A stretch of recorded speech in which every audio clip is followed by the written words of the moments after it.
What's up guys, welcome to Munchkins Gaming, where we take your gaming to the next level. This is Munchkins logging in to bring you another Dissidia Final Fantasy Opera Omnia video, and welcome back to another video guide. In today's video, we are going to take a look at Shelke's event, Shelke the Transparent Lufenia Plus fight. And before we do start, like always, like and subscribe if you haven't already. It does help the channel guys, and I really do appreciate it. And I'm hoping you can help me to get to that 3,000 subscribers by the end of the year as well. And without further ado, let's start this video. Alright guys, as always, we're gonna start this off in how you're gonna deal with the Lufenia orb, which appears when the boss's HP reaches less than 80%. This will not disappear, and you can only get Lufenia orbs by recovering skill uses for 2 or more abilities. You get 12 Lufenia orb counters for this one. There are a few characters that can do this. Obviously, Shelke is the best one since she can basically recover a lot of abilities, basically her entire kit.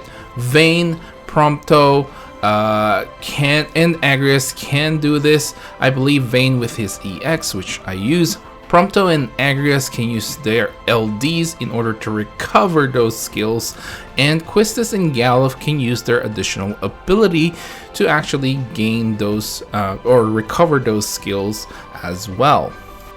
Alright guys, now let's move on to how this fight works. Now, the boss will have the quote-unquote perfect dodge as well while the ad is alive. I do believe there's a little caveat here, which I'll explain a little bit later. However, the boss will use the plus version of its carpet bomb if the ad is not dead when it gets its turn. You can see the all attack and pretty much expect your team to be annihilated. The boss will also resummon this ad when its HP, I should say, it reaches less than 80, 60, 40, and 20%.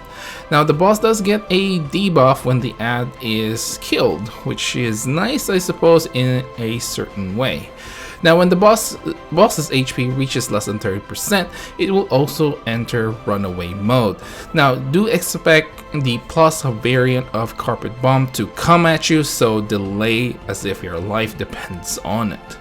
Now that little caveat I talked about earlier, basically this is something that's I will leave the link in the description below like I always do, but in one of the sources it does say that if you apply the Confuse debuff, the boss will not be able to use its evasion aura or the perfect dodge, so you can still hit it. I didn't test this out, so if someone's willing to test this out for me, please leave down in the comments below.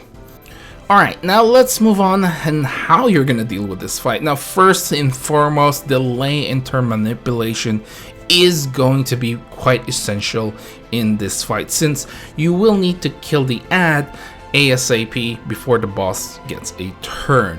Now the reason why I added turn manipulation is because you can't just delay. The reason for this is the boss does have the evasion aura at the start of the fight, so you can't delay the boss. You can only delay the ad, and if the boss does get a turn, and it's lights out for you.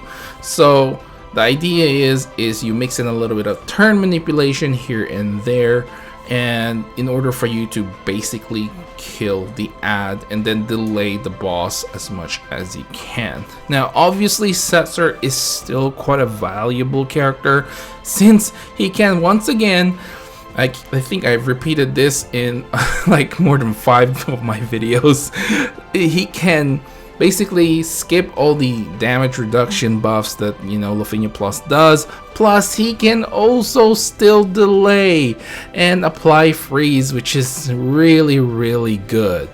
The last thing I should probably say is, you know, applying debuffs such as Paralyze and once again Confuse to I guess evade if the boss does get a turn somehow. However, this fight is basically designed for you to delay and manipulate the turn so that bosses actually don't get a turn. So, but however, it is still quite useful to have these debuffs on hand if, you know, for whatever reason you mess things up. Now let's talk about characters that you can bring, which is a whole lot of characters that you can really bring. The main idea is to bring characters that can increase their ability uses or kind of refresh them, right? You can't use characters that gives you a free usage. It has to increase the actual ability count, and I want to make that clear. And as for cult characters though, there is one character that I think I want to highlight a little bit, which is Onion Knight. If you do have Onion Knight's LD, he can actually give you a free ability usage. Now if you're using like Quistis or Galuf, like I mentioned earlier, you know, their additional ability increases the count for, you know, both counts for their abilities. You can actually combo Onion Knight's LD, since they can actually use their additional ability for free, and therefore you can get an increase of their skills and you can use it again later. So it just increases the total amount of times they can use their additional ability, which is really nice if you are planning to use Quistis. I doubt people will be using Galuf, but I do want to just, you know, put his name out there really, because it's kind of the same. Alright, now let's talk about party compositions, and of course the first one that I would recommend is the team that I went with on the video, which is Cid Rains, Vayne, and Bards.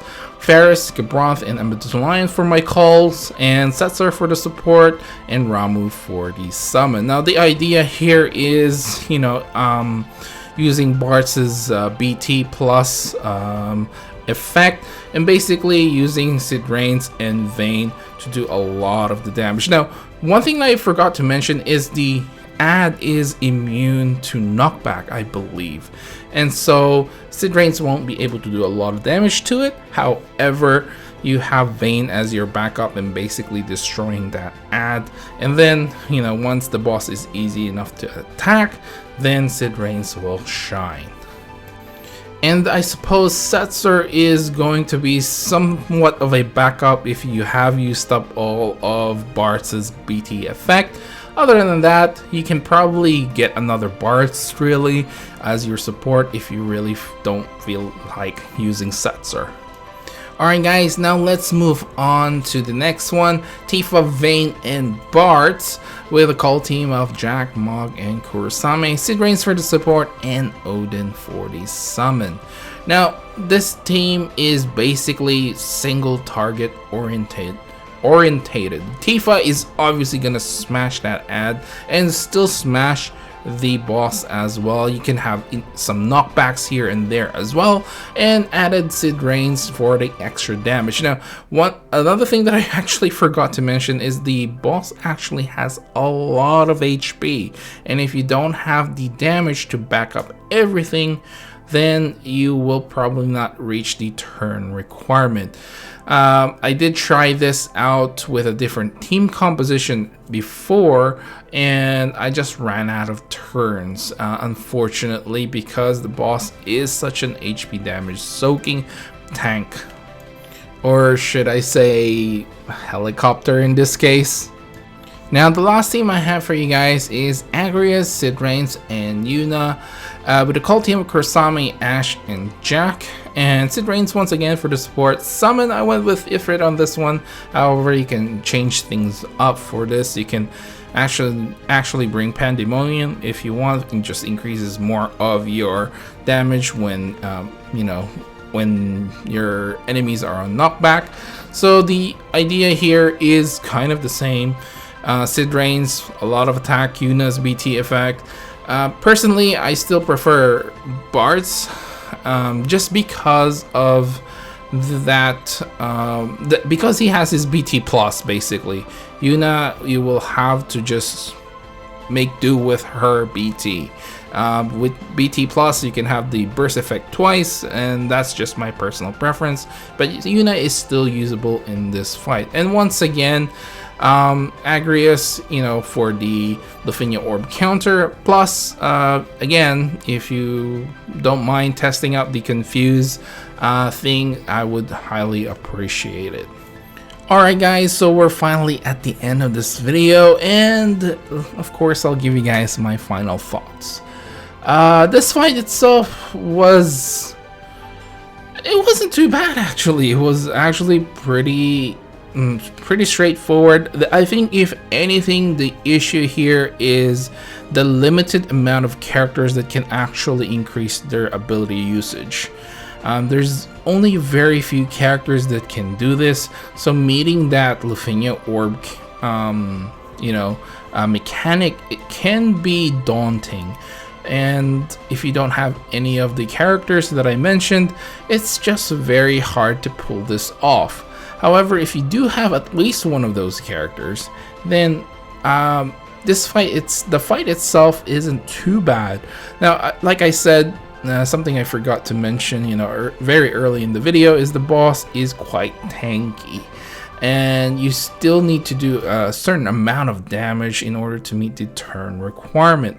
But other than that, it's basically killing one ad instead of two, in, you know, versus the previous Lufenia Plus fight that we've had. This is a little bit more manageable than that. So all in all, I think it's not a difficult fight at all. It's more because you just have to manage delaying, killing the ad, and delaying once again. And of course, you add the Lufenia mechanic to that as well. I think it's not a bad fight overall. Anyway guys, that is it for this video. Please do remember to click like and subscribe once again if you haven't already. It does help the channel, and I would really appreciate it if you can share this video to other DFFO players who are struggling to beat Lufenia fights or Lufenia Plus fights. And hopefully this video can help them, and check out my other video as well if you are struggling from other Lufenia fights.